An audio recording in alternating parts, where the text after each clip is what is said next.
ගෑනු ළමයෙක් සහ පිරිමි ළමයෙක් සෙල්ලම් කරමින් හිටියා. පිරිමි ළමයා ළඟ ලස්සන ටික් බෝල් එකතුවක් තිබුණා.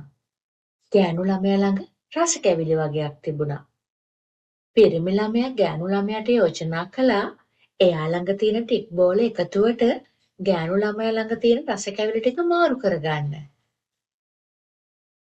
බැලූ බැල්මට ඒ යෝජනාවේ වරදක් නැති නිසා ගෑනු ළමයා යෝජනාවට කැමති වුණා.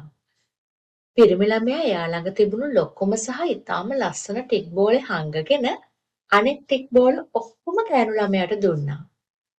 ගෑනු ළමයා පොරොන්දු වුණු විදිහටම එයා ළඟ තිබුණු ඔක්කොම රස කැවිලි ටික පිරිමි ළමයාට දුන්නා. එදා රෑ ගෑනු ළමයාට හරි සනීපෙට නිින්ද ගියා. නමුත් පිරිමි ළමයාට නිින්ද ගියේ නැහැ. එයා ළඟ තිබුණු හොඳම ටික් බෝලේ හංගගෙන ගෑනු ළමයාව රැවට්ටුවා වගේ ගෑනු ළමයාත් කුමන හෝ හොඳ රස කැවිල්ලක් හංගගෙන එයාට නොදී හිටියද කියලා එයා එළි වෙනකන් කල්පනා කරමින් හිටියා.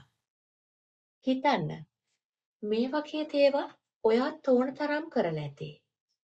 ඔයාටත් මේ වගේ දේවල් සිද්ධ වෙලා ඇති. Taman වංක වෙලා අනිත් කෙනාගෙන් අවංකත්වය බලාපොරොත්තු වෙලා ඇති. මතක තියාගන්න.